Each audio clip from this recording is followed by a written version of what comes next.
Bonjour à toutes, bonjour à tous, ici présents, quel bonheur, et aussi voilà, à celles et ceux qui sont en hybride, comme on dit, qui sont loin, mais qui sont quand même avec nous, pour assister à cette conférence de Romuald Foncoy.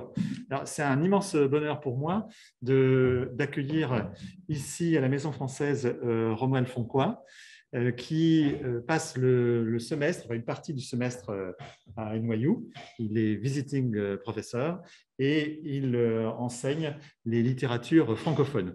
Romuald de tous les francophones, les francophonistes, et personne n'a plus à le présenter, est celui qui, en France, incarne l'enseignement de la francophonie, des littératures francophones, mais aussi de la pensée francophone, si on peut l'appeler ça comme ça. C'est toujours une discussion sur le terme francophone, mais justement, c'est l'objet de la conférence de ce soir. Et pour dire rapidement quelques informations sur Romuald, Romuald est quelqu'un qui a un spectre d'études immense qui va de l'Afrique à l'espace Caraïbe, notamment.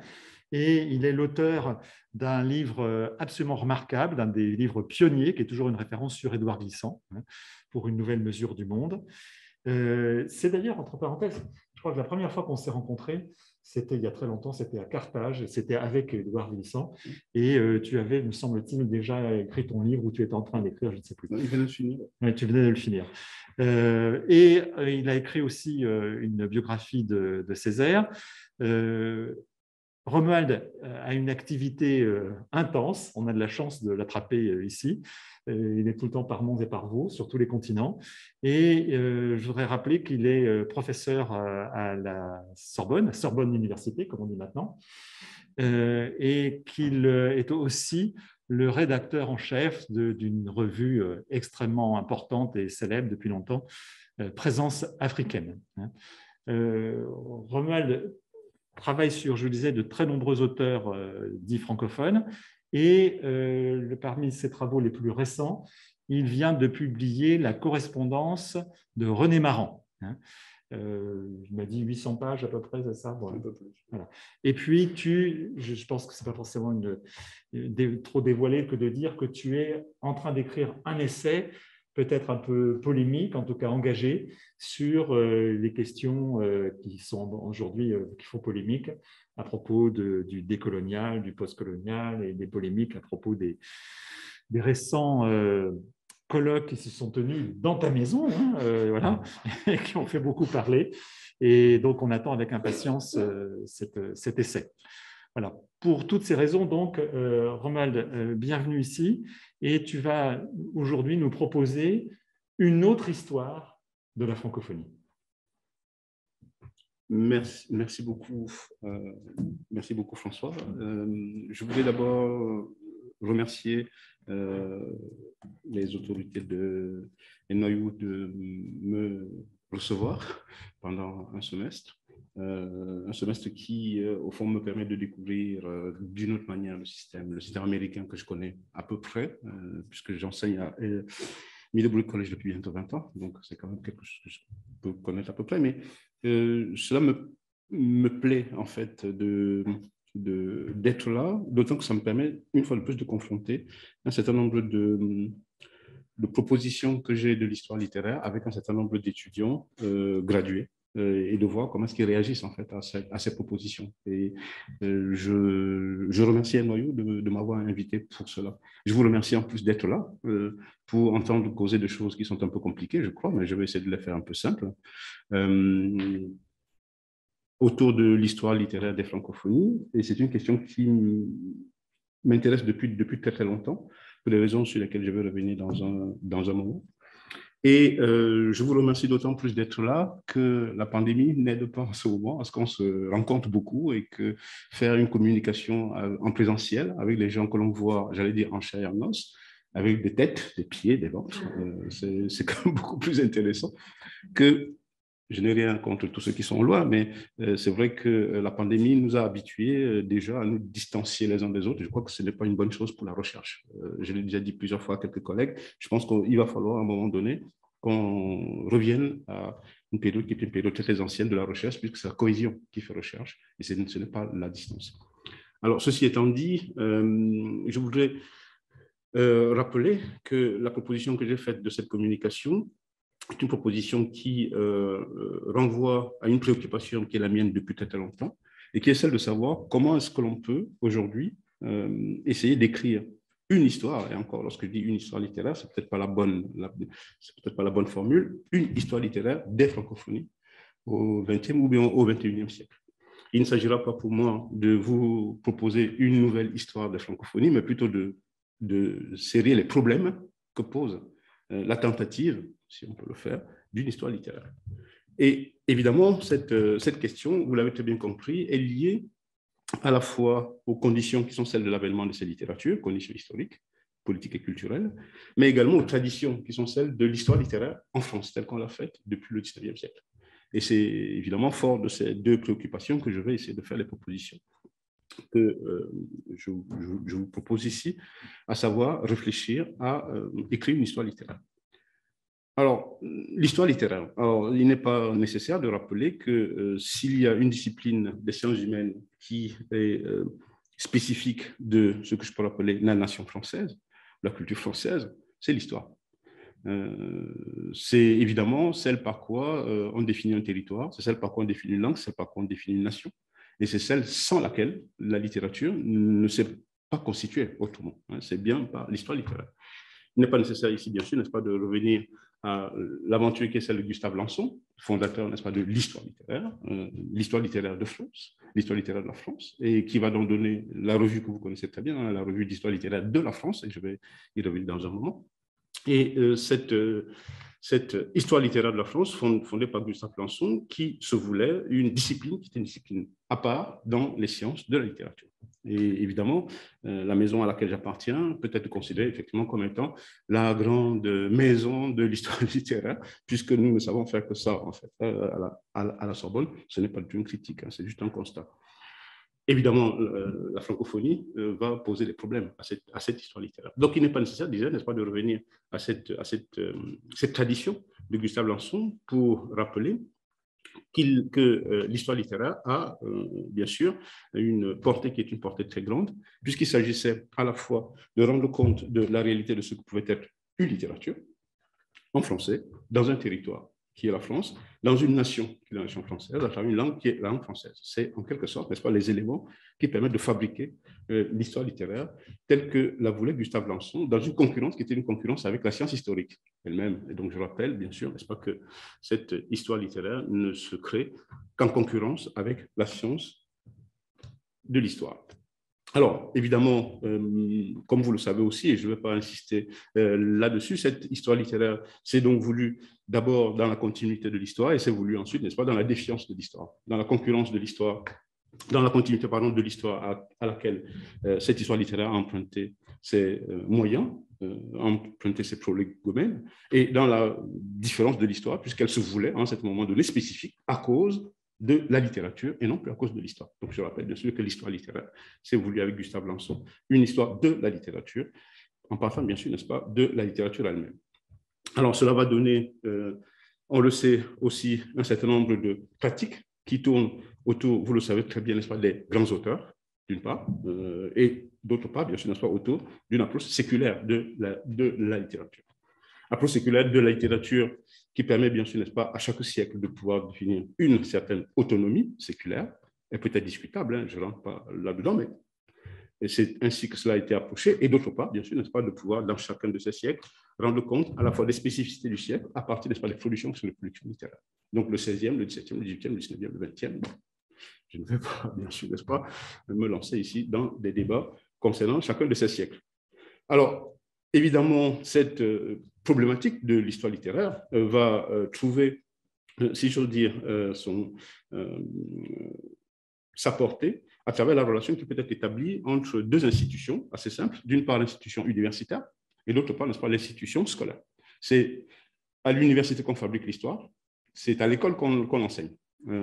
À l'université, et de ce point de vue-là, Gustave Lançon a été celui qui, de l'école normale à la Sorbonne, a été celui qui va construire, bien sûr, cette histoire, avec une perception qui est une perception assez simple, c'est faire diffuser cette histoire littéraire dans les enseignements qui sont les enseignements de la littérature, en classe de propédétude, classe première, seconde, bien sûr, n'est-ce pas, comme on le sait très bien. Donc, cette relation est une relation qui est assez intéressante. Elle va avoir des conséquences, vous allez le voir dans un moment.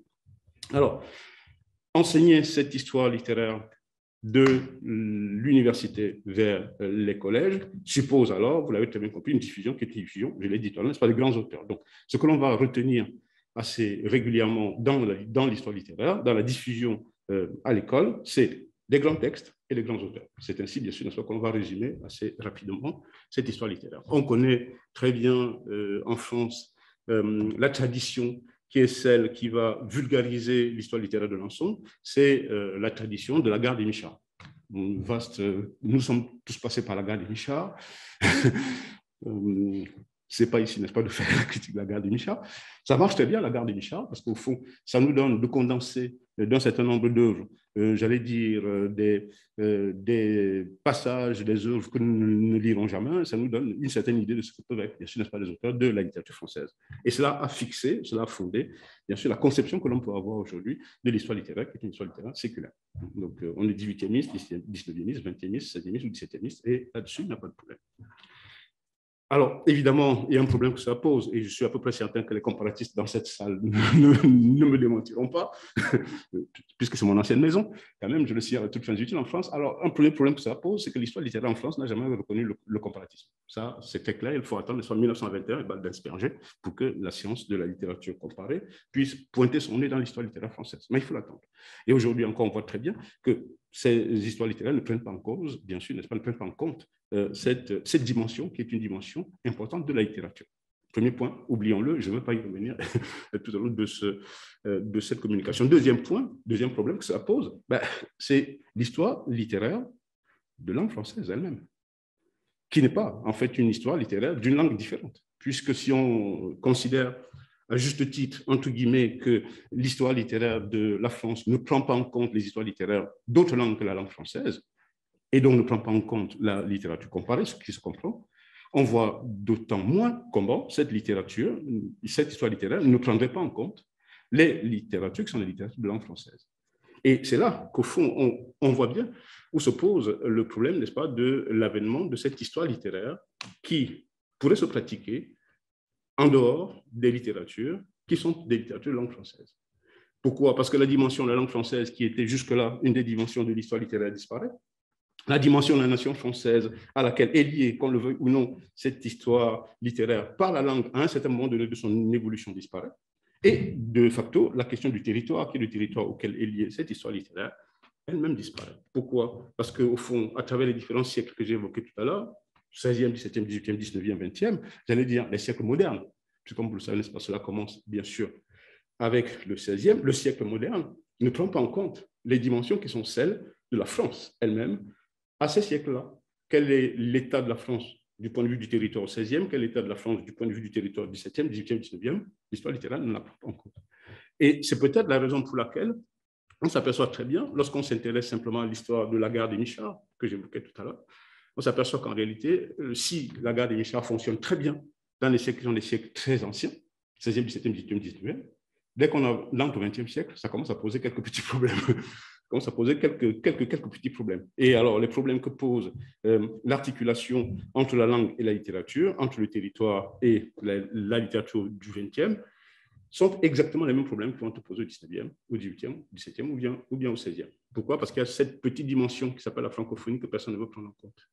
Bien avant qu'Onésime Reclus invente, bien sûr, n'est-ce pas, le terme en 1880, comme vous le savez sans doute, n'est-ce pas, de francophonie, où il essaie de montrer en quoi cette francophonie n'est que l'ensemble des espaces où on parle la langue française. Il faudrait bien se souvenir que cette langue française a été parlée quand même depuis le Moyen-Âge, depuis le 15e siècle, depuis le 16e, et qu'au fond, les histoires littéraires, telles qu'elles ont été conçues à partir de Gustave Lançon, en tenant compte, bien sûr, n'est-ce pas, des facteurs que j'ai évoqués tout à l'heure, perdaient leur dimension générale en oubliant, bien sûr, n'est-ce pas, cette réalité qui est la réalité de la France. Et c'est la raison pour laquelle j'essaie de proposer, comme je l'ai signalé dans le synopsis que vous avez dû lire, j'essaie de proposer ce que l'on pourrait appeler une histoire, qui serait une histoire à la fois générale et mondiale de la francophonie, en tenant compte, bien sûr, n'est-ce pas, de ce que j'appelle les trous qu'il conviendrait, bien sûr, n'est-ce pas, de combler dans les histoires générales anciennes des siècles précédents.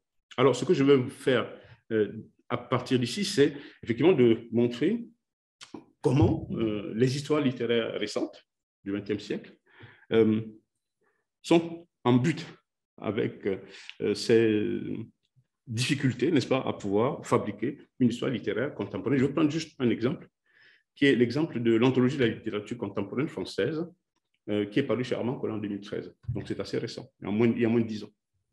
Et qui est une anthologie qui a été créée par un collègue pour qui j'ai beaucoup d'estime, qui est Dominique Viard, et qui, d'une certaine façon, est très généreux dans la conception qui est celle de l'histoire littéraire, mais évidemment, on va se retrouver en porte-à-faux avec cette affaire qui s'appelle la francophonie, pour des raisons, n'est-ce pas, qui sont des raisons absolument évidentes. Alors, première remarque, il souligne, Dominique Viard, les raisons pour lesquelles il fait des choix qui sont des choix nationaux et non pas des choix internationaux. Alors, choix nationaux et internationaux, ça pose quand même des problèmes dès qu'il s'agit de la France. La Martinique est-elle internationale ou nationale? Ça, c'est un vaste problème. Alors, en 1959, l'Algérie était-elle nationale ou internationale? Ben, on ne sait pas très bien. Enfin, bon, bref. Donc, en fait, il considère que, au fond, il y a une difficulté, il le reconnaît, à pouvoir mettre dans une seule anthologie, qui est une anthologie qui va servir, bien sûr, à l'histoire littéraire, des textes qui sont de la littérature française et de la littérature francophone. À partir, bien sûr, de la distinction qui est bien connue, assez ancienne, qui est la distinction de la France contre la francophonie, ou littérature française et ou francophone. Donc, c'est comme s'il y avait une différence entre les deux. Pour moi, je ne pense pas qu'il y a toujours une différence entre les deux. Et évidemment, il considère que la littérature, qui est une littérature française, est une littérature qui est, je cite, hexagonale. Alors là encore, on voit très bien, n'est-ce pas, où se situe la réduction. Un peu comme si les écrivains français vivant, par exemple, aux États-Unis, étaient tous réduits, bien sûr, n'est-ce pas, à l'hexagone. Par exemple, cela pourrait poser, bien sûr, un certain nombre de problèmes. Et troisièmement, il considère qu'en réalité, il ne veut pas se situer dans une position qui est une position de supériorité par rapport à toutes ces littératures qui sont des littératures venues de la colonisation et donc être en position de néocolonialisme littéraire. Donc, ce que je comprends très bien, c'est-à-dire qu'au fond, considérer qu'on ne va pas parler de littérature francophone parce que si on le ferait, on serait un néocolonial, c'est très bien moralement parlant, mais ça pose des problèmes qui sont des problèmes que j'appelais bien sûr totalement différents dès lors qu'il s'agit bien sûr pas de traiter d'une histoire littéraire. L'histoire littéraire est ou bien elle n'est pas coloniale. Ça n'a rien à voir.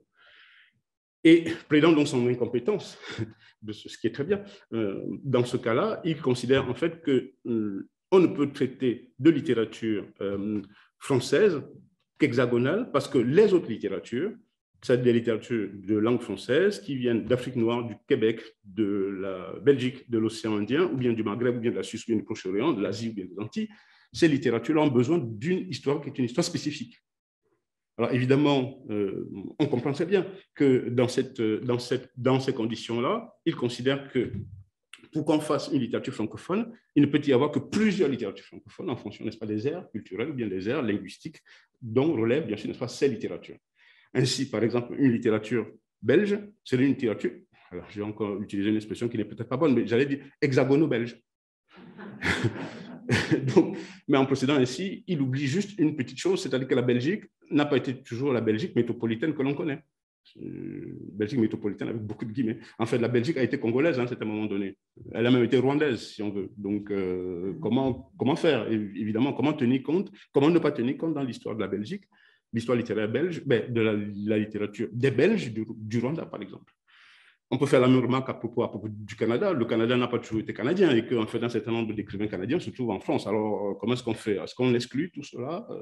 Je peux faire en fait la même remarque à propos, n'est-ce pas, du Maghreb ou bien de l'océan Indien. Je peux multiplier ici les exemples. Donc, on voit bien qu'au fond, le problème que posent ici les auteurs de cette anthologie relève en fait d'une conception qui est une conception que j'appellerais traditionnelle de l'histoire littéraire. Et cette conception traditionnelle de l'histoire littéraire consiste à concevoir qu'en réalité, ces textes littéraires français ne peuvent être que des textes littéraires hexagonaux, ou bien que les auteurs ne peuvent se comprendre, n'est-ce pas, qu'à partir de l'hexagone. Troisième problème qu'il souligne, c'est qu'au fond, et là c'est un peu plus ennuyeux, c'est qu'essayant effectivement de trouver une différence, parce qu'il voit bien qu'il n'y a pas de différence entre littérature francophone et littérature française, il considère qu'au fond, cette littérature francophone ne peut pas intégrer l'histoire de la littérature française contemporaine, c'est-à-dire celle du XXIe siècle, parce que, dit-il, les écrivains francophones n'ont pas à se situer par rapport à une ère du soupçon. La fameuse ère du soupçon, bien sûr, vous l'avez compris, du nouveau roman. Alors, évidemment, parce que la culture, n'est-ce pas, francophone n'a pas été traversée par l'ère du soupçon. Bon, c'est un peu ennuyeux que la culture africaine n'ait pas été travaillée par l'ère du soupçon lorsqu'on connaît Kateb Yassine, écrivain algérien, et qui peut-être considère de mon point de vue comme étant un des premiers écrivains du nouveau roman. De toute façon, Nejma, pour moi, c'est du nouveau roman, qu'on le veuille. Je peux en faire la démonstration si on veut. Donc, évidemment, on voit bien que ce refus d'intégrer dans l'histoire littéraire française des écrivains francophones, pour la seule raison que ces écrivains n'auraient pas connu la même histoire que la littérature française, c'est ou ne pas connaître l'histoire francophone, la littérature française, ou refuser précisément, n'est-ce pas, que cette histoire intègre, bien sûr, n'est-ce pas, la globalisation, ou refuser, bien sûr, n'est-ce pas, que l'histoire française soit une histoire globale. Et c'est à cela que je voulais en venir tout à l'heure. Évidemment, bien que ces cadres-là aient été posés dans cette anthologie que j'évoquais tout à l'heure, ben, cela n'empêche pas Dominique Viard, dans l'histoire en question, ben, d'intégrer un certain nombre d'auteurs, on ne sait pas très bien pourquoi ils sont là, Camus, Assia Deba, Maurice Condé, Le Clésio. Je ne dis rien de Marine Diaye. Alors donc, évidemment, on voit bien que ça ne joue plus très bien. Donc, une fois que le cadre théorique est posé, ben, la pratique est une pratique qui nous ramène, bien sûr, n'est-ce pas, à la réalité qui est la réalité de la littérature de langue française. Alors, il y a eu deux manières de résoudre le problème. Il y a la manière que je vais appeler française, hexagonale, et la manière que j'appellerai étrangère. À la manière française, on le sait, et Dominique Viard en est un exemple, mais on pourrait en citer plusieurs. Dans les 350 manuels d'histoire littéraire donc, que je présente ici, publiés depuis Lagarde et Michard, dans tous ces manuels, il y a au moins deux attitudes. Celle que je viens d'évoquer tout à l'heure en disant, bon, il y a une histoire qui est une histoire francophone et on ne l'intègre pas à l'histoire littéraire française. Il y a l'autre qui dit, ben, écoutez, cette histoire littéraire francophone fait partie de l'histoire littéraire française à condition de la traiter comme étant une sorte d'appendice. Et donc, depuis au moins les années 60, elle fait partie régulièrement des appendices rajoutés, par exemple, dans la poésie, des appendices rajoutés, par exemple, au roman, des appendices rajoutés, par exemple, au théâtre. Alors, je dis, par exemple, au théâtre, parce que là encore, pour le théâtre, c'est assez limité.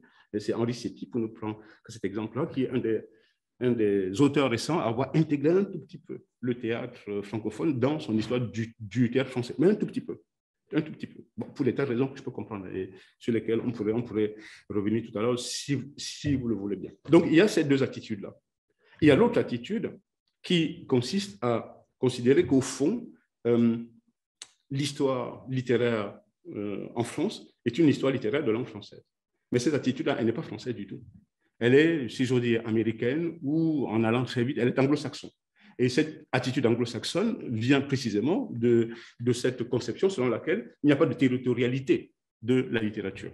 Et cela est d'autant plus vrai que Beckett, par exemple, est considéré aujourd'hui comme étant un auteur français, alors qu'on sait très bien, n'est-ce pas, que sa langue originelle n'est pas la langue française. Alors, je ne dis rien, bien sûr, n'est-ce pas, de tous les autres auteurs, bien sûr, n'est-ce pas, du théâtre qui nous viennent de Roumanie ou alors qui nous viennent de Pologne, ce qui serait, bien sûr, n'est-ce pas, assez intéressant. Alors, mon propos à moi, c'est de considérer qu'au fond, il y a peut-être, pour faire de l'histoire littéraire aujourd'hui, je dirais trois grandes précautions qu'il faudrait suivre. Alors, la première, c'est l'interrogation autour de la périodisation que j'ai évoquée tout à l'heure, autour de la tradition. Interrogation d'ailleurs que l'on peut retrouver chez les spécialistes de l'histoire, et non pas chez les spécialistes de l'histoire littéraire. Je rappelle, bien sûr, n'est-ce pas, que les spécialistes de l'histoire, que la discipline historique a remis en cause, bien sûr, n'est-ce pas, la périodicité sur laquelle elle s'était construite un peu plus tôt, à travers, bien sûr, n'est-ce pas, l'école des hautes études et sa 5e section, puisque dans cette école des hautes études et sa 5e section, on a remis en cause, bien sûr, n'est-ce pas, la périodicité de l'histoire en tant que telle. La périodicité n'est peut-être pas un seul élément à prendre en compte dans l'histoire, et évidemment, il faudrait élargir l'approche qui est l'approche de l'histoire, en faisant, bien sûr, n'est-ce pas, croiser cette approche de l'histoire avec d'autres sciences, la géographie, par exemple, l'économie, ou même la littérature, on le sait très bien, n'est-ce pas, prise en compte comme étant élément possible de fabrication, n'est-ce pas, de l'histoire en tant que telle. Et je pense que cette remise en cause de la périodisation, on en trouve, me semble-t-il, un formidable exemple dans l'essai d'Édouard Glissant, à savoir le discours antillais, où il demande, n'est-ce pas, de remplacer la périodisation par des pans historiques. Et remplacer la périodisation par des pans historiques suppose alors de pouvoir revenir à la littérature et s'interroger sur les phénomènes, qui sont les phénomènes que je pourrais appeler les phénomènes de pans historiques applicables à l'histoire littéraire. Je vais prendre ici juste un exemple pour le montrer. L'exemple, c'est celui des années 20, 1920. Alors, si on prend par exemple les années 20 et on s'interroge sur les phénomènes qui sont des phénomènes semblables et qui interviennent aussi bien au Maghreb, en Afrique noire qu'aux Caraïbes, on s'aperçoit, ou en Asie, on s'aperçoit que dans les années 20, exactement à la même période, au Maghreb, apparaît un premier roman, n'est-ce pas, qui est un roman bilingue, c'est-à-dire en français et en arabe. Et c'est exactement le même phénomène qui va exister aux Caraïbes, en créole et en français. C'est exactement le même phénomène qui va exister au Canada, exactement à la même période, dans les années 20. Alors, se poser la question, savoir pourquoi ça apparaît à ce moment-là, suppose bien sûr, n'est-ce pas, de s'intéresser à l'influence qui est l'influence de l'école. Comment est-ce que l'école est enseignée? Comment est-ce qu'à l'école sont enseignées, bien sûr, n'est-ce pas, les langues? Et on s'aperçoit qu'en réalité, en Afrique noire, comme aux Caraïbes, assez paradoxalement, contrairement à ce que l'on pourrait supposer, l'enseignement de la langue française est un enseignement qui laisse une place aux autres langues, c'est-à-dire aux langues locales, par exemple, que le créole, malgré tout, est un tout petit peu toléré à ce moment-là. Donc, il y a comme ça, n'est-ce pas, une sorte de poussée des langues locales qui se retrouvent, bien sûr, n'est-ce pas, dans le domaine de la littérature. Donc, ce sont des pans que l'on pourrait, n'est-ce pas, arriver à fabriquer. On peut faire, bien sûr, n'est-ce pas, la même remarque à propos des années 1950. 1956, par exemple, conférence de Bandung 1955, la conférence des écrivains artistes noirs de Paris 1956, on voit bien, n'est-ce pas, qu'entre ces deux phénomènes, un phénomène qui se trouve en Asie, un phénomène qui se trouve à Paris, il existe bien sûr, n'est-ce pas, une sorte de correspondance. Alors qu'au fond, dès le départ, rien ne laisse supposer une sorte de relation comme celle-là. Alors, évidemment, pourquoi est-ce qu'il y a une relation entre les deux? Précisément parce qu'il y a un phénomène de libération de tout ce que l'on peut considérer comme étant les producteurs de littérature, c'est-à-dire des auteurs, et qui, bien sûr, n'est-ce pas, dans cette libération, produisent exactement les mêmes phénomènes qui sont des phénomènes de la littérature. Donc, la périodisation doit être remise en cause à travers ce que je pourrais appeler ici un intérêt accordé, bien sûr, n'est-ce pas, à la globalisation ou bien à la mondialisation. Deuxième élément que je voudrais souligner, c'est ce que j'appellerais le rapport entre l'histoire générale et l'histoire particulière. Évidemment, l'histoire générale de la France aujourd'hui est une histoire qui est considérée assez rapidement comme étant une histoire hexagonale, je l'ai déjà dit. Mais de plus en plus, on s'aperçoit que cette histoire hexagonale ne tient plus. Elle ne tient plus par des phénomènes qui sont des phénomènes bien connus, qui sont des phénomènes de migration, par exemple. Et ces phénomènes de migration ne sont pas récents. Les phénomènes de migration sont très, très anciens. Il faudrait en fait les faire remonter au moins au XVIe siècle. Je ne veux pas remonter au Moyen-Âge pour ne pas vous fatiguer, mais il faudrait prendre en compte, bien sûr, n'est-ce pas, ces phénomènes qui sont des phénomènes de migration qui, d'une certaine façon, conduisent à une modification qui est la modification de la production de la littérature, du regard que l'on peut porter sur la littérature, la représentation que l'on peut porter, bien sûr, n'est-ce pas, sur la littérature. Et évidemment, ce phénomène est un phénomène qui va avoir une incidence assez grande dans les relations qui peuvent être établies entre la littérature et les autres arts. La littérature, par exemple, la musique, la littérature et la danse. Je ne prends que ces deux phénomènes-là, je ne vais même pas du côté de la peinture, parce que cela pourrait être très intéressant aussi, mais ces modifications des rapports entre la littérature et les autres arts vont avoir une incidence assez grande sur la pratique, justement, qui est la pratique de l'art, la pratique de la littérature. Et ce qui était jusqu'ici une histoire qui est une histoire particulière liée précisément à un art et l'art de la littérature, un art écrit, ne peut se comprendre que dans la relation que cet art peut entretenir avec les autres arts. Et on le voit très bien, n'est-ce pas, on le sait, avec l'avant-garde, par exemple, n'est-ce pas, depuis la fin du 19e et tout au long de la première moitié du 20e siècle. Alors pourquoi je prends cet exemple précis? Parce que, justement, la littérature francophone est une littérature qui ne se conçoit en France qu'à travers la relation que la littérature peut entretenir avec les autres arts. Avec la musique, par exemple, on le sait très bien au lendemain de la Première Guerre mondiale. avec la peinture, on le sait très bien, n'est-ce pas, à partir des années 40. Et ces relations, bien sûr, n'est-ce pas, avec la musique vont, par exemple, n'est-ce pas, de pair avec la découverte des modes, qui sont des modes musicaux inconnus en France. Je songe ici, par exemple, au jazz, avec des musiques, n'est-ce pas, qui sont des musiques totalement inconnues. Je pense ici, bien sûr, aux musiques qui sont des musiques antillaises, la musique créole, par exemple, la biguine. Or, celle-ci ne peut pas ne pas avoir influencé un certain nombre d'écrivains français et par voie de conséquence, bien sûr, en français.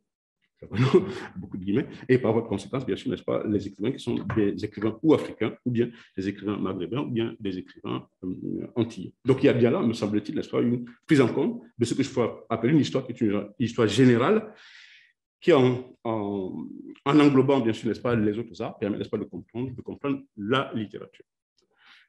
D'autre part, il conviendrait, bien sûr, n'est-ce pas, dans cette histoire générale, de laisser tomber ce qui a été jusqu'ici la pratique de l'histoire littéraire, à savoir la pratique de la majoration et la minoration de la littérature. Les grands auteurs, comme j'évoquais tout à l'heure, par rapport, n'est-ce pas, aux petits auteurs, ceux que j'évoquais tout à l'heure. Or, on le voit très bien. De ce point de vue, l'histoire, par exemple, des prix littéraires en France, au XXe siècle, et on pourrait commencer, bien sûr, en 1906, et on s'apercevrait, au fond, n'est-ce pas, que depuis au moins le début du XXe siècle, la question justement des prix littéraires a permis de remettre en cause la notion de grands auteurs telle qu'on pouvait la concevoir à travers l'Hexagone.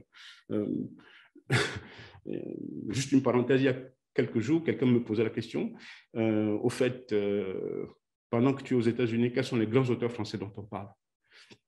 La question m'a été posée il y a 3 jours. J'avoue que j'ai mis quelques temps, n'est-ce pas, à répondre à la question. Parce que, en fait, oui, c'est vrai qu'il y a quelque temps, de quels grands auteurs est-ce qu'on parle aux États-Unis, ça venait tout de suite, bien sûr. Les grands auteurs, oui, des années 50 ou bien des années 60. On voyait à peu près ce que c'était. Aujourd'hui, c'est un peu plus compliqué. Et j'ai osé dire, oui, c'est peut-être Mbougar Sarr. Et je ne suis pas sûr que ce soit ni faux ni vrai. Je peux dire Alain Mabankou, mais il vit sur ce continent, donc c'est pas une grande nouveauté.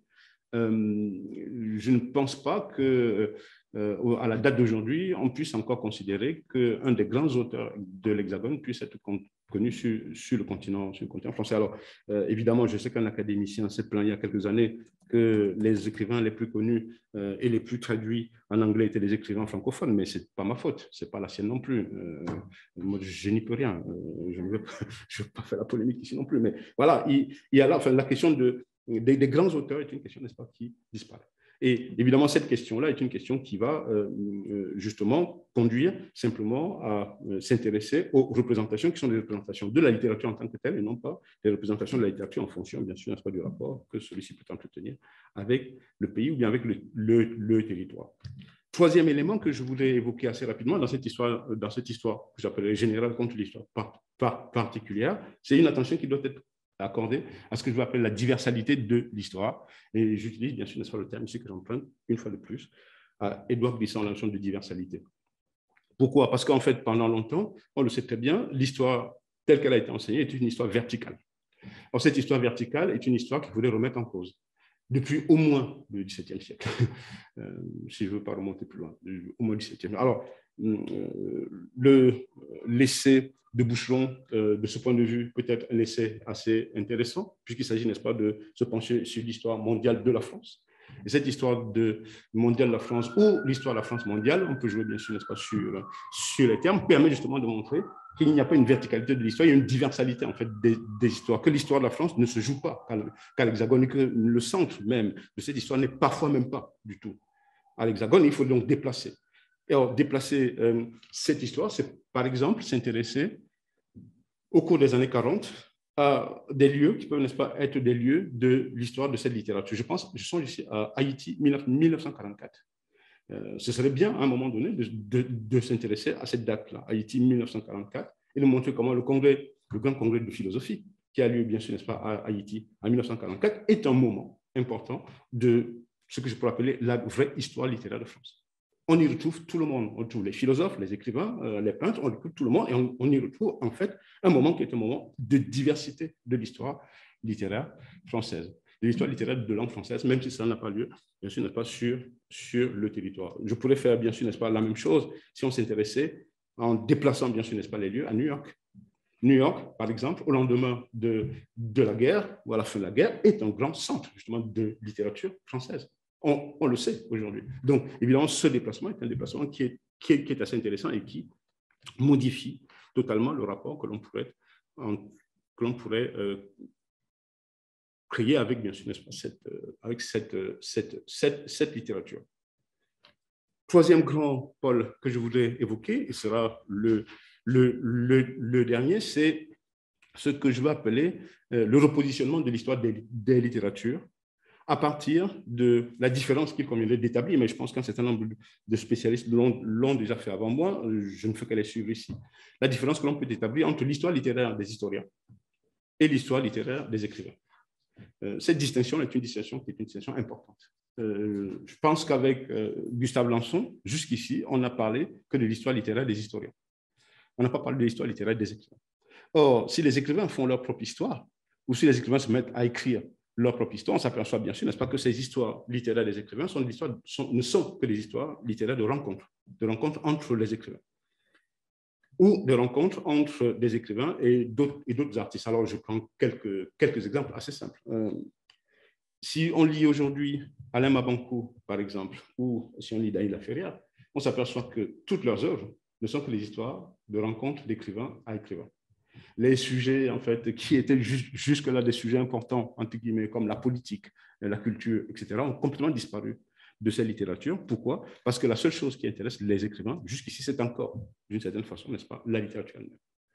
Et de ce phénomène-là, on peut en construire, bien sûr, n'est-ce pas, et c'est là que le comparatisme peut être intéressant, on peut construire, bien sûr, n'est-ce pas, des histoires qui sont des histoires de rencontres sur des sujets possibles, des histoires de rencontres sur des particularités historiques possibles, des sujets de rencontres sur des cultures qui sont des cultures possibles, et bien évidemment, ces rencontres sont celles qui permettent en quelque sorte de pouvoir ou imaginer une globalisation de la littérature ou bien imaginer une mondialisation de la littérature. Alors, c'est sans doute ce qu'a fait Michel Lebris dans le manifeste que vous connaissez sans doute, n'est-ce pas, qui est le manifeste pour une littérature monde en français.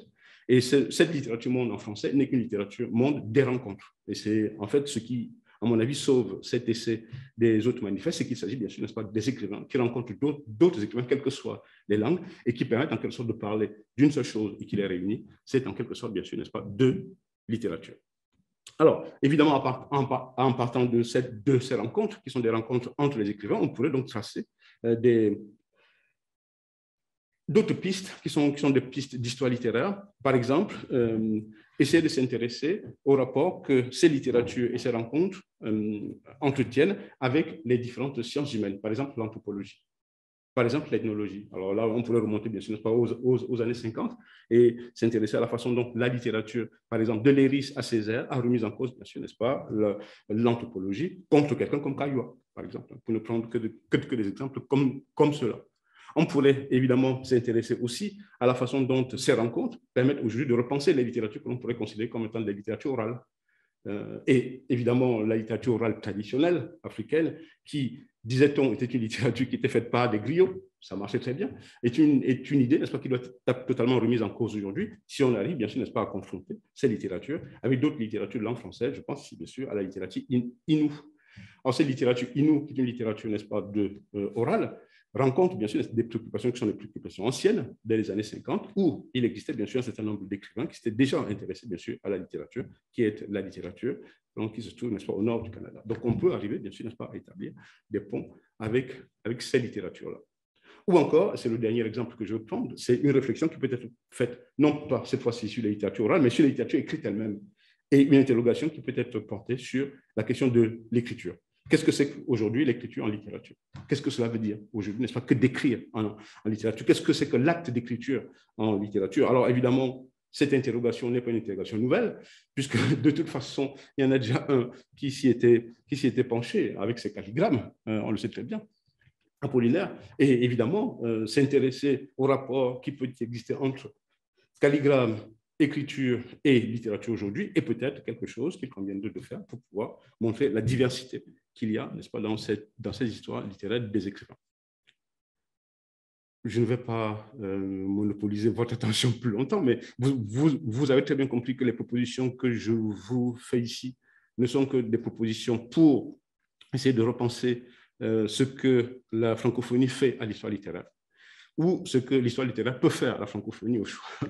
Et je pense qu'il y a bien sûr, n'est-ce pas, une interrelation entre les deux. Pourquoi? Parce que justement, l'histoire littéraire me semble être une des disciplines qui permet la reconnaissance justement de la littérature et la reconnaissance des auteurs malgré tout. Et c'est un peu cela que je voudrais vous proposer aujourd'hui. Voilà, je vous remercie beaucoup.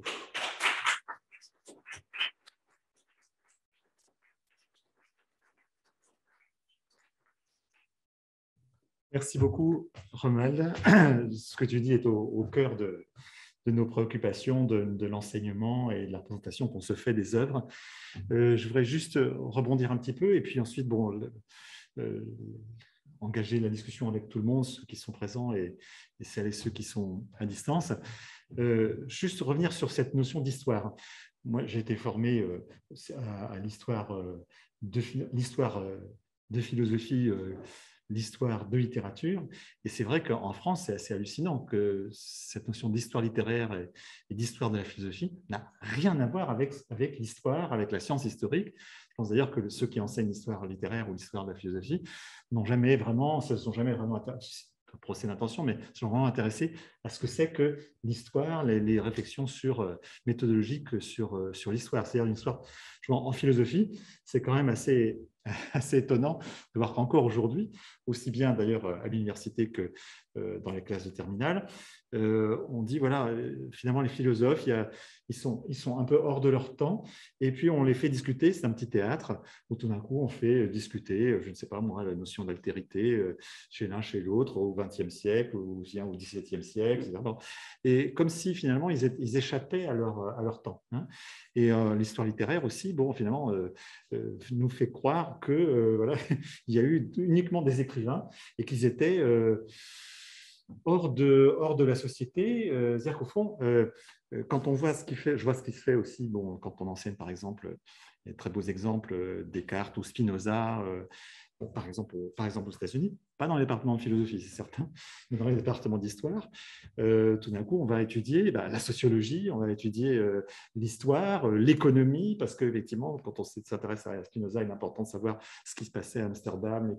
Bref, ça paraît tout à fait naturel d'être transdisciplinaire, alors que l'histoire de la philosophie, telle que, en tout cas moi je l'ai reçue, ou l'histoire littéraire, sont complètement sur une espèce de mythologie d'une histoire autonome, comme tu l'as très bien dit. Alors ma question, c'est au fond, par rapport à cela et aussi à l'exclusivité de cette histoire française qui privilégie les grands auteurs de l'Hexagone.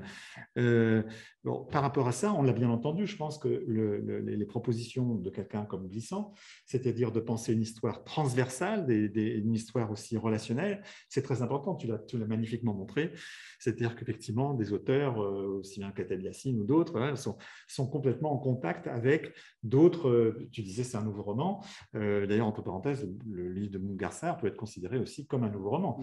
C'est même étonnant de le voir revenir à des romans, à des problématiques où le sujet, c'est la littérature elle-même, comme dans les années 50, 60, qui l'ont beaucoup marqué aussi. Bref, donc, histoire relationnelle, ou les rencontres, comme tu l'as dit, je trouve que c'est vraiment une voie très, très importante de penser les rencontres et les déroutes, les échanges. Mais alors, par rapport à ça, justement, qu'est-ce que tu aurais à dire des histoires littéraires qui sont construites dans les pays ou les nations décolonisées, hein? C'est-à-dire, au fond, on se dit qu'évidemment, c'était nécessaire d'inventer aussi un roman national, mais aussi un roman national par sa littérature, et donc le fait qu'il puisse y avoir je sais pas, par exemple, un roman haïtien, hein, ou une littérature haïtienne. Alors que, au fond, il y a peut-être aussi une contre-mythologie que de récupérer une histoire propre, et on se doute bien que c'est nécessaire, mais au fond, voilà, est-ce qu'il n'y a pas un piège à ce que de nouvelles littératures dites nationales se construisent sur une espèce de, comme ça, de volonté de rompre avec l'histoire du pays colonisateur. Et voilà, c'est peut-être aussi tout le piège qu'il y a dans l'expression du propre, hein, comme s'il y avait une histoire, une littérature propre, hein, propre à un pays, propre à une nation, même si là, encore une fois, contribuer à construire des nations. Mais bon, et ça renvoie évidemment à toutes les polémiques où il y a aujourd'hui sur bon, touche pas à mon propre, hein, bon, voilà, sur l'appropriation culturelle, etc. Bon. Bref, j'aimerais t'entendre là-dessus, pas simplement sur l'histoire française hexagonale qui est restée complètement aveugle à ce qui s'est passé aux autres périodisations et à l'histoire elle-même, mais aussi du point de vue de ces histoires nationales bon, je te dis Haïti ou la Caraïbe, mais qui voilà, prennent peut-être le risque d'être aveugle à la relation, aux rencontres, qui pourtant sont essentielles dans toutes ces écritures que tu as évoquées. Oh non, merci pour cette remarque. Je pense qu'un des points aveugles, je crois, de l'histoire littéraire telle que la conçue Lançon, ce point aveugle va se reproduire ailleurs, et va se reproduire justement dans les territoires anciennement colonisés et qui sortent de la colonisation. Je l'ai pas fait ici, mais il est à peu près évident qu'entre 1932, à peu près, c'est-à-dire au moment où se crée la revue Légitime Défense, par exemple, qui est la revue des Martiniquais, et puis, mettons, 1980, je prends que ces deux pôles-là, il y a une multiplicité d'histoires littéraires nationales des pays qui sortent de la colonisation. Je veux dire qu'il y a une histoire littéraire camerounaise, gabonaise, congolaise, voilà. Et d'ailleurs, il y a eu en France, à un certain moment donné, une association qui a œuvré beaucoup à cette création-là. Ça s'appelle l'ADPF, l'Association de la diffusion pour la pensée française, qui n'est pas une association, contrairement au nom, qui est d'extrême droite. Hein. J'en ai été le secrétaire général, donc ce n'est pas d'extrême droite. C'est une association qui a été créée au lendemain de la guerre, en 1945, pour pouvoir justement épurer la France et la littérature française de la collaboration. Donc, c'était pour montrer une autre image, en fait, qui était l'image de la pensée française et qui n'était pas la pensée de Vichy. En fait, c'est pour ça que ça a été créé. Or, cette association a fait quelque chose d'assez intéressant. Entre 1955 à peu près et 1980-90, c'était d'œuvrer à la création des histoires littéraires nationales pour chacun des pays qui, en fait, se libéraient, le Sénégal, la Côte d'Ivoire, etc., le Mali. Donc, il y a une revue, d'ailleurs, la revue Notre Librairie, qui a été pendant longtemps la revue des histoires nationales. C'est-à-dire qu'au fond, les fonctionnaires du ministère des Affaires étrangères en France étaient payés pour aller séjourner dans un pays pendant 1 mois, 2 mois, rencontrer des écrivains, les faire connaître en français et diffuser en fait en France leurs œuvres, ce qui était très bien d'ailleurs. Mais évidemment, ça pose toujours le même problème. Et qu'en gros, quand on va au Mali pour trouver des écrivains maliens, on va au Mali pour trouver des écrivains maliens. Ben, l'écrivain malien qui habite en Côte d'Ivoire, ben, on ne le trouve pas au Mali, puisque lui est en Côte d'Ivoire. Est-ce que sa littérature fait partie de l'histoire littéraire malienne ou pas? Donc, en fait, c'est le même problème. On peut faire effectivement la même remarque, par exemple, avec la littérature camerounaise.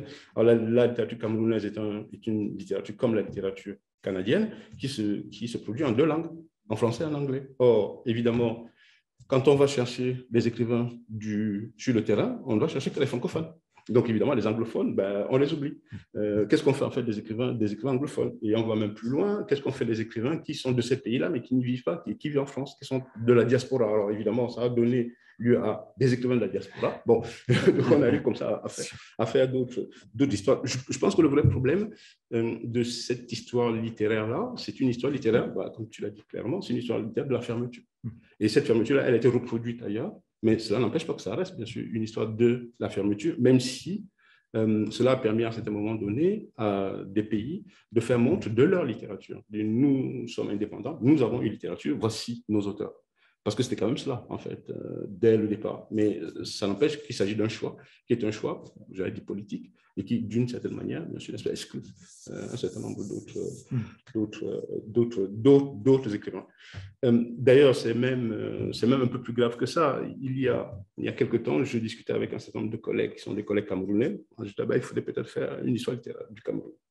Puis je leur ai dit, écoutez, une histoire littéraire du Cameroun, il faudrait commencer par les Camerounais qui vivent en Suisse.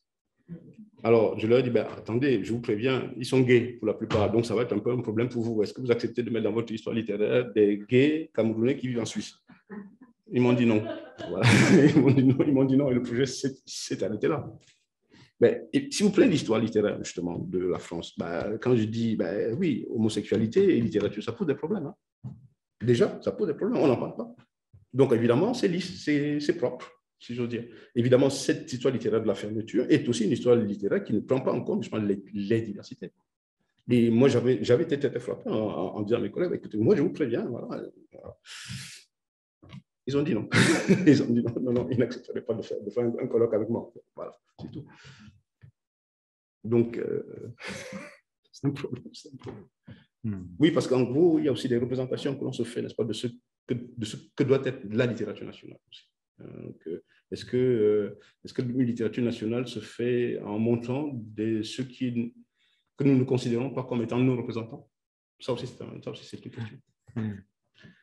Alors, les questions sont ouvertes.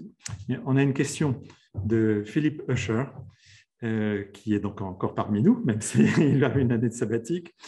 Vous évoquez dans votre descriptif les travaux de MacDonald et Suleiman. En quoi est-ce que les chapitres du livre French Global sur le Moyen-Âge, la Renaissance, l'époque classique, le XVIIIe, peuvent-ils nous aider à imaginer l'avenir des études francophones, c'est-à-dire à libérer les 21e et le 21e siècles du modèle hexagonal? Merci Philippe pour cette question, surtout à propos du Moyen-Âge. Je pense que vous avez absolument raison. En gros, le vrai problème de l'histoire littéraire, c'est le 19e siècle. Si j'ose dire, c'est pas le 18e, c'est pas le 17e, c'est pas le 16e, c'est encore moins le Moyen-Âge. Dans un colloque justement qui a été fait il y a quelque temps avec Sylvie Lefebvre, où on s'est intéressé bien sûr, n'est-ce pas, à la question qui est celle de la francophonie au Moyen-Âge. Oui, il y a une francophonie au Moyen-Âge qui ne pose de problème à personne en fait. Il y a une francophonie qui ne pose de problème à personne au XVIIIe siècle. C'est à partir justement du moment où justement le mot francophone est inventé, c'est-à-dire au XIXe siècle, c'est à partir de là que les problèmes sont posés en fait. La relation que j'évoquais tout à l'heure entre territoire, nation, culture et langue, c'est à partir de là que cela pose un problème entre inclusion et exclusion. En fait, c'est ça. Ce ne sont pas les siècles derniers. Les siècles derniers sont des siècles de liberté totale et à partir desquels on pourrait sans doute, n'est-ce pas, concevoir aujourd'hui un modèle qui est un modèle d'ouverture, qui n'est pas le modèle hexagonal tel qu'il a été fondé précisément avec les esclavages et les colonisations, parce que c'est là que le problème se pose. Avant, ça ne se pose pas du tout. Enfin, je pense. D'accord. D'autres questions? Émilie? Émilie Apter. Énormément de discussions autour du titre French Global. Je faisais partie du comité et moi j'étais contre. Mais c'est tellement compliqué parce que justement, la catégorie, le nom d'une discipline, ça porte une vue de l'histoire littéraire, de l'histoire. Mais l'important, c'est qu'on n'arrivait pas à trouver un cadre, un bon cadre, un bon titre. C'était un échec. On a discuté pendant des heures, on n'arrivait pas. Déjà, ça c'est il y a longtemps, mais enfin, donc, c'est pas vraiment une question, c'est un commentaire. Est-ce que c'est possible de trouver les noms qui montrent et aussi qui indiquent la distance entre nation et langue? Parce qu'il y a un grand problème quand on dit français, et déjà le problème est là. Francophone, comme on sait très bien, ça ne résout pas le problème, c'est pas du tout. Les Français sont les francophones, et hexagonaux sont les francophones, enfin, ça n'a aucun sens. Donc, est-ce qu'on met French en tant qu'adjectif? Qu'est-ce que ça signifie? Donc, pour une histoire littéraire, c'est un sacré travail. L'autre question, c'était sur le modèle ou les modèles de l'histoire littéraire dans présence africaine. présence africaine, en fait, j'imagine, se sert dans son histoire de différents modèles et lance des modèles, doit inventer des modèles. Et je voulais vous demander, en tant qu'éditeur qui a une vue archivique sur cette contribution littéraire, ce monument littéraire, comment ça s'est déroulé? Alors, je vais peut-être rebondir d'abord sur la question sur French Global, qui a été traduit en français par le même mot, donc ça n'a pas été changé. Donc, la traduction au classique Garnier n'a pas changé, on a gardé French Global, en fait. Peut-être parce qu'on ne peut pas le changer non plus. Et ça parle mieux, je crois, en anglais qu'en français. Et j'allais même dire que dire French Global, aujourd'hui, est devenu un mot français, en fait. parce que dire French Global, puisque ça n'existait pas comme ça en français et que ça dit quelque chose, justement, de la globalisation, il me semble que c'est plus juste, en fait, comme expression, French Global. Je pense que cela a inspiré, et c'est un peu le point de départ de ma réflexion, cela a inspiré les travaux des historiens sur la France mondiale ou sur l'histoire de la France mondiale. Et je pense que l'histoire de la France mondiale, c'est plus juste aussi. C'est un peu comme si on avait dit French Global, c'est à peu près la même chose, c'est-à-dire qu'en fait, la France n'est pas perçue dans cette histoire, indépendamment de la mondialisation sans laquelle la France n'est pas. Alors que l'histoire littéraire, telle qu'on l'a conçue, telle que la conçoit Gustave Lançon, c'est un peu fermé, quoi. C'est fermé à l'hexagone, en fait, à une perspective qui est une perspective hexagonale. Alors, dans ce que vous évoquez à propos de présence africaine, oui, je pense que j'allais dire l'intérêt de la colonisation, s'il y a un intérêt, l'intérêt de la colonisation, c'est d'avoir montré que et ce que la pensée postcoloniale en fait le monde d'ailleurs, c'est que les choses ne sont pas fixes. Les choses ne peuvent pas être fixées, ce n'est pas possible. Elles se déplacent tout de suite. Et comment arriver à penser une histoire littéraire de la France sans penser le voyage et le déplacement? Ce n'est pas possible. Qu'est-ce qu'on fait? Je prends un écrivain qui pourrait être un écrivain francophone par excellence, il s'appelle Pierre Loti. Bon, alors Loti a passé son temps à écrire sur l'étranger.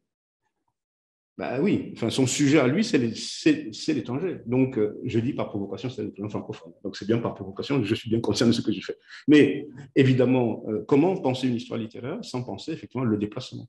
Comment penser une histoire littéraire sans penser le voyage? Ce n'est pas possible. Catriona Seth, qui est spécialiste de l'histoire littéraire du XVIIIe siècle, a écrit un texte, c'est la première, c'est une anglaise, ceci explique un peu cela, a écrit un texte, les écrivains réunionnais du XVIIIe siècle. Mais en fait, comme je lui ai dit une fois, c'est le point de départ d'une autre histoire littéraire française qu'il faudrait faire. C'est les écrivains réunis du XVIIIe siècle et les écrivains réunis du XXe siècle.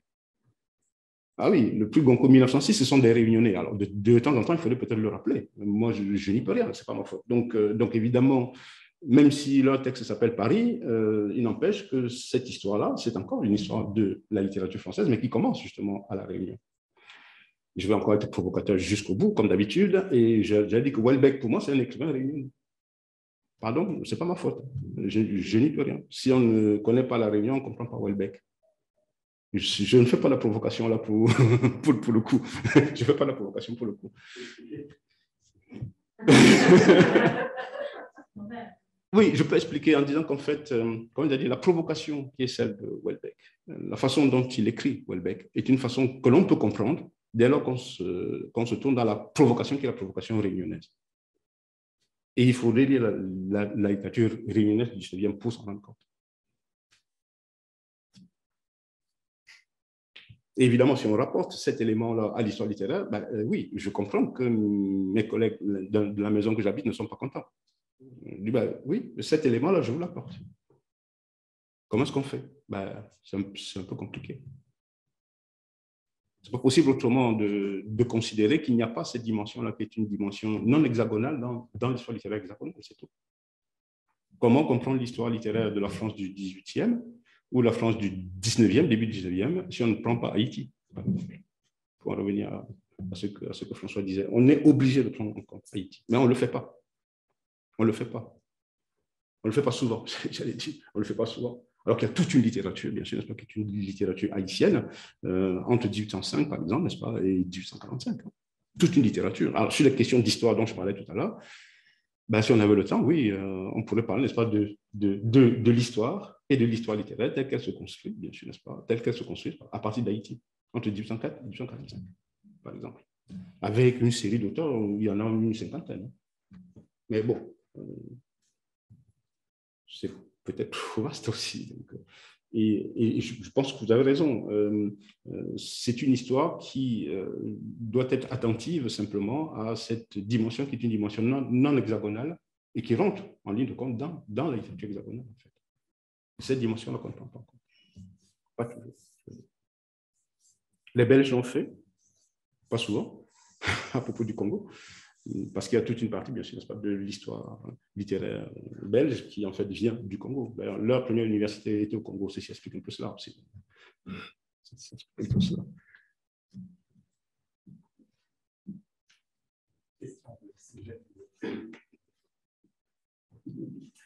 Merci beaucoup pour ce programme que vous ouvrez ce soir. J'avais une question, qui avait une question de curiosité sur ce statut singulier de l'histoire du théâtre à l'intérieur de l'histoire littéraire que vous avez évoqué très très rapidement, et sur votre vision de ce qui se passe aujourd'hui autour de cette intégration du théâtre francophone. J'ai l'impression, moi, pour ma part, qu'il y a une singularité, en tout cas ce qui fait la spécificité de l'histoire du théâtre, c'est qu'il y a une autre instance d'institutionnalisation que l'université et l'école, qui est bien sûr le lieu de la scène, et que la scène est par définition une pratique de déterritorialisation, reterritorialisation. Et au fond, en tout cas moi, ce que je vois, c'est une sorte de dissociation assez étrange entre, au fond, une reconfiguration très forte de la scène théâtrale française et francophone aujourd'hui, quelque chose qui se passe dans la recherche aussi, à côté d'une histoire, enfin d'historien du théâtre hyper traditionnel, une histoire du théâtre complètement renouvelée depuis peut-être une demi-douzaine d'années. Et ça passe pas du tout dans l'école. Ça passe pas du tout dans l'enseignement. Voilà, et du coup, j'étais curieuse en fait de savoir comment vous voyez cette question de l'histoire du théâtre, sa singularité, si elle en a une à vos yeux dans l'histoire littéraire, telle que vous proposez de la redéfinir. Vous avez absolument raison. Je pense qu'à la différence du roman ou de la poésie, le théâtre a ceci de particulier, il s'agit justement d'un art, différent du roman, qui est un art de la scène. C'est l'art de la représentation. On peut faire du théâtre sans texte, ce qui est déjà très bien. On peut pas faire du roman sans texte. Ça, c'est un peu compliqué.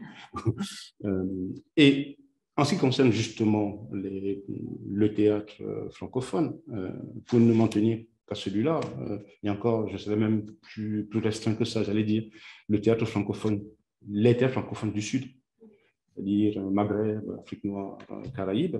Le théâtre a ceci de particulier quand même dans ces zones, c'est que, à la différence des autres arts, comme le roman ou la poésie, le théâtre n'a pas été brimé durant la période coloniale.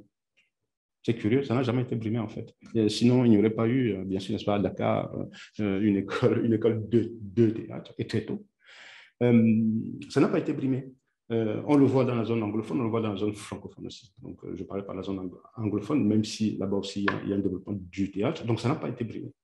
Et en revanche, ce qui a été sans doute moins accepté, je crois, c'est les scènes de théâtre. Mais pourquoi les scènes de théâtre ont été moins acceptées? Parce que le théâtre tel qu'on le concevait, j'allais dire traditionnellement en Europe, est un théâtre de la scène, tandis qu'au fond, en Afrique, le théâtre est un théâtre de la rue. Évidemment, on sait très bien la difficulté qu'un certain nombre d'historiens du théâtre ont eu à accepter l'idée qu'il existe un théâtre en Afrique, parce qu'il n'y a pas de scène, justement. Et ils se sont dit, comme il n'y a pas de scène, il n'y a pas de théâtre. Vaste débat, oui, mais, sauf que le théâtre ne commence pas par la scène, le théâtre commence par les comédiens. Bon. Donc, une fois que vous avez des comédiens, vous avez le théâtre. Or, il y a toujours eu des comédiens. Et du coup, de ce point de vue-là, oui, l'histoire du théâtre peut être faite par le biais, justement, des représentations, par le biais, justement, des scènes. Il y a de grandes scènes africaines, il y a de grandes scènes du théâtre francophone en France, ça on le sait de plus en plus aujourd'hui. Et ce n'est pas aux spécialistes de théâtre ici que je vais dire ça, puisqu'en fait, ils les connaissent beaucoup mieux que moi.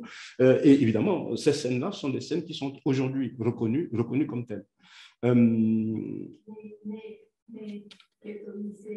Oui, voilà. Alors, tout le problème, tout le problème est là, c'est que, effectivement, l'histoire de la scène que j'appellerais classique n'accepte pas justement l'autre scène. Il suffit, n'est-ce pas, de voir le mal qu'a eu, par exemple, la tragédie du roi Christophe à entrer à la Comédie Française au début des années 60. Ça a mis un peu de temps, quand même. Aujourd'hui, Marine Diaye, oui, est jouée à la Comédie Française, c'est pas un problème. Hein. Si, pour moi, si, malheureusement. pour moi, si, malheureusement. J'allais dire qu'elle le veuille ou non, d'ailleurs, qu'elle le veuille ou non. Je sais qu'à un certain moment donné, elle n'a pas voulu. Aujourd'hui, elle a changé de discours. Mais pendant longtemps, quand on disait écrivain francophone, on disait pardon, je suis né à Pithiviers, qu'est-ce que c'est que cette histoire, quoi. Donc, elle avait raison. Elle avait raison de dire qu'est-ce que c'est que cette histoire. Mais quand on a écrit une pièce comme Papa doit manger, qu'on m'explique que ce n'est pas francophone, là, je ne comprends pas. Voilà. Je ne comprends pas, par exemple. Donc voilà, je pense que ça, en fait, c'est tout simplement la concurrence des scènes, si je peux utiliser cette expression ici, la concurrence des scènes qui est aujourd'hui sans doute une des particularités du théâtre francophone par rapport bien sûr au théâtre.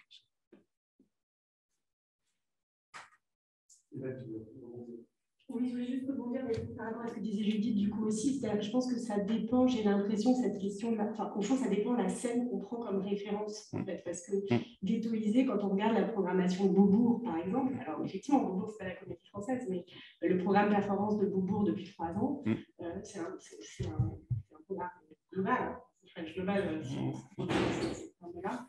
donc, la question que je trouve très compliquée avec le théâtre, c'est qu'au fond, le degré d'institutionnalisation de la scène qu'on regarde pour évaluer ce qui est en train de se reconfigurer, en fait, est très mobile en fonction de la propre position critique qu'on décide d'occuper.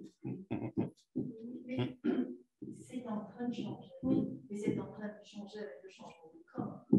Parce que pour certains théâtres francophones, il faut les corps noirs, c'est-à-dire il faut les comédiens. Oui, c'est ça. Il n'y en a pas tellement. Pour ne pas parler des metteurs en scène.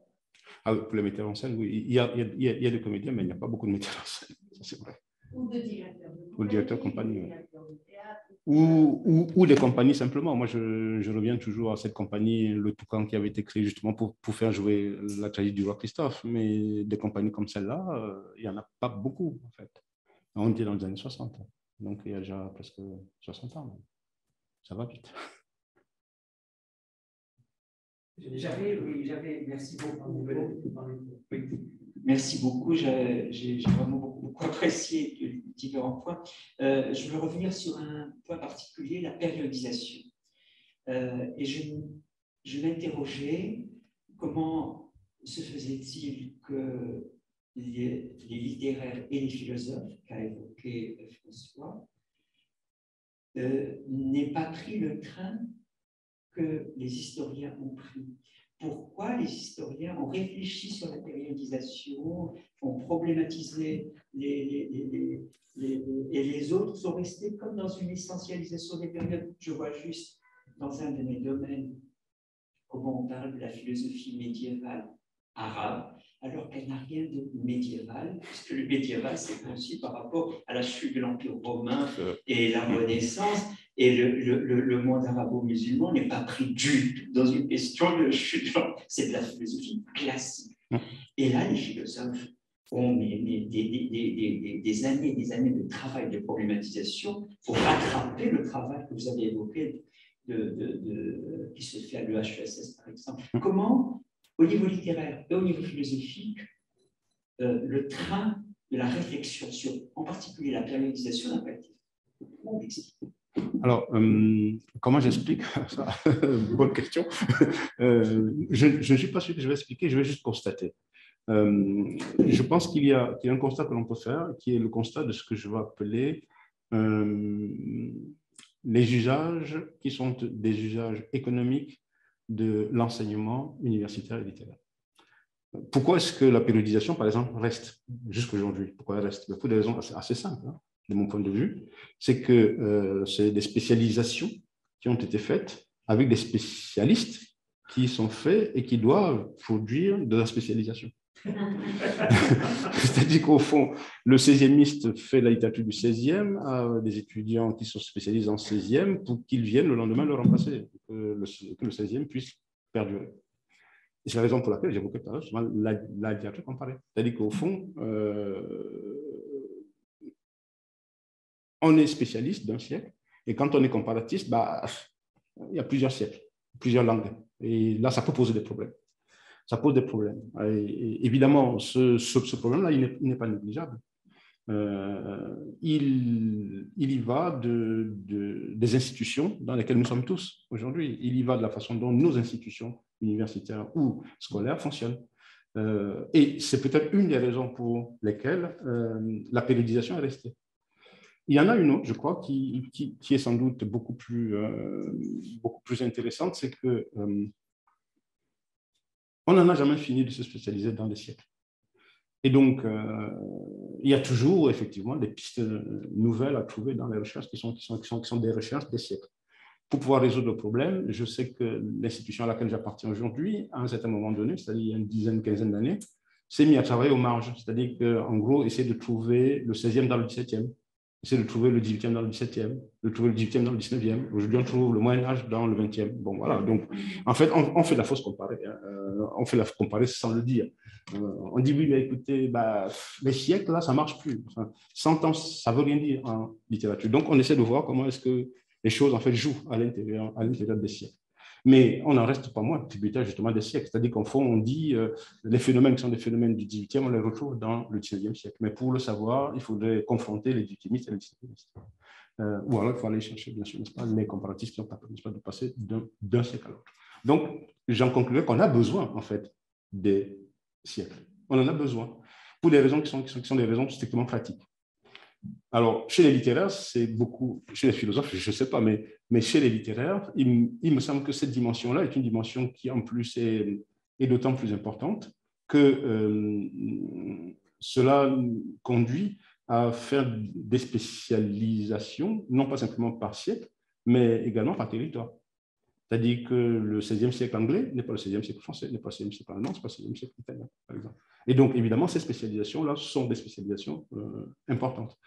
Et on en a besoin, en fait, pour pouvoir comprendre l'Italie, comprendre l'Allemagne, comprendre la France, dans la façon dont ces différents pays se comprennent eux-mêmes ou tentent de comprendre en fait, leur propre réalité. Moi, je pense que c'est essentiellement cette raison-là. Je crois que c'est pour des raisons très pratiques. Merci à la question. Et d'ailleurs, juste un petit ajout, c'est fou le retour en force du séculaire en France. C'est quand même alors qu'il y a eu un moment un peu théorique de remise en question, mais aujourd'hui, et donc il correspond aussi à des corporatismes très très forts. Oui, absolument. On se définit par rapport à un siècle. Par rapport à une spécialité. Oui. Quand on pense à ce que tous les travaux qui ont eu lieu quand même ici, par exemple ceux de Denis Ollier, pour remettre en question aussi cette histoire de la littérature, quoi. C'est assez fou de voir ce qui se passe depuis, je sais pas, une dizaine d'années, quoi, hein, en France en tout cas. Philippe reposait la question, parler du 21e siècle, du contemporain, n'est-ce pas aussi une spécialisation du contemporain? Si. Oui.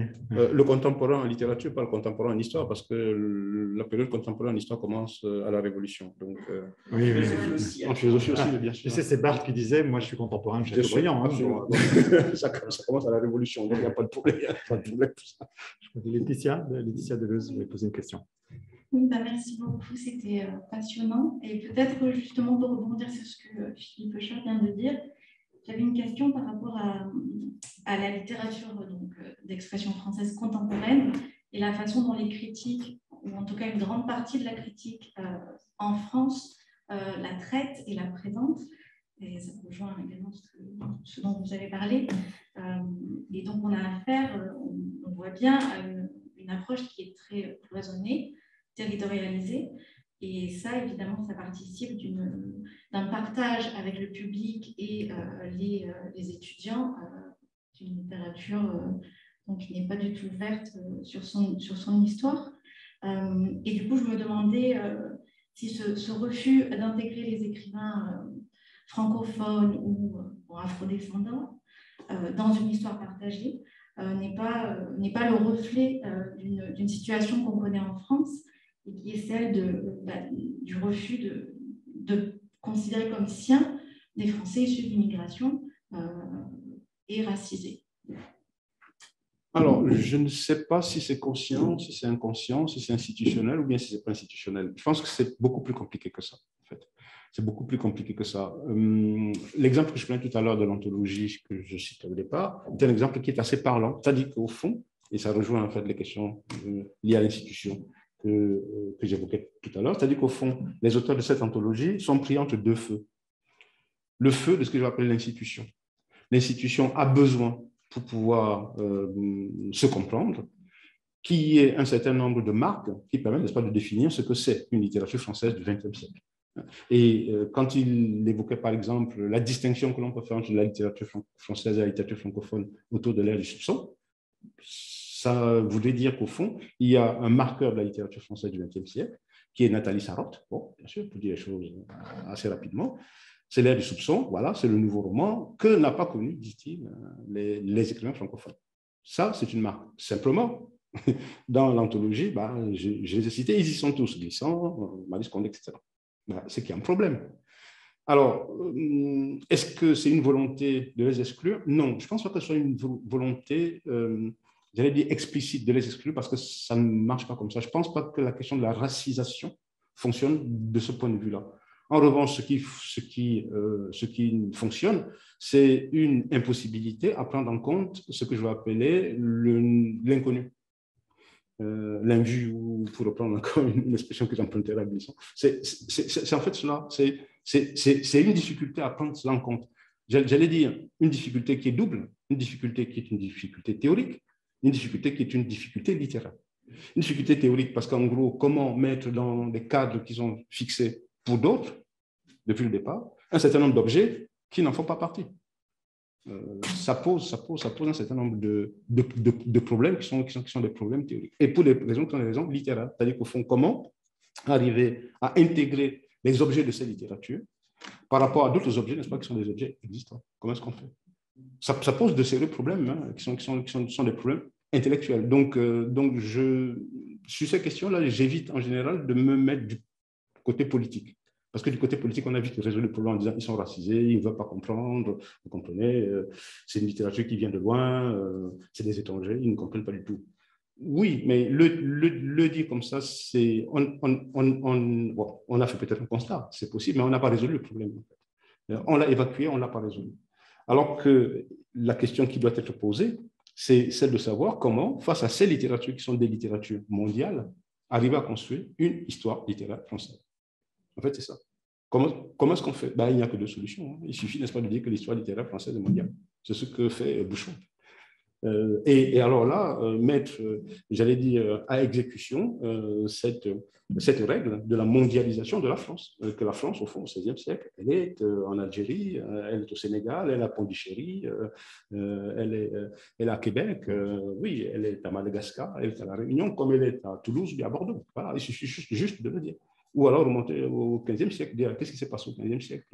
Voilà, donc, aux alentours, bien sûr, n'est-ce pas, de Bordeaux, oui, il y a bien sûr, n'est-ce pas, un procès qui a eu lieu concernant un certain nombre de Noirs qui sont retrouvés là-bas, oui, bien sûr. Il suffit de lire la presse.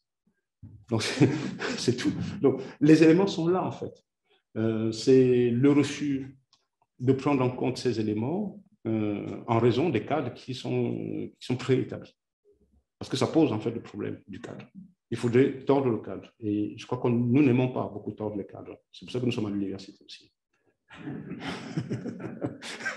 On n'aime pas beaucoup tordre les cadres. Plus c'est fixe, et mieux on se comprend. Donc voilà, ça s'appelle la transmission de la chose bien jugée. Donc il n'y a pas de problème de transmission de la chose bien jugée. Et donc voilà, c'est bien établi. Dès que vous venez, n'est-ce pas, dire, écoutez, tordez un peu le cadre pour le mettre. C'est difficile.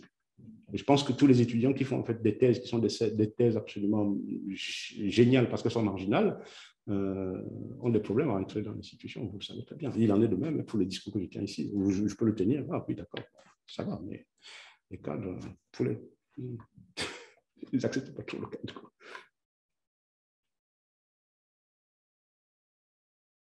D'autres questions? Non. Ronald, merci mille fois de cette réflexion. Tu regardes? Non, c'est bon. Je pense qu'on peut te remercier encore une fois. Merci.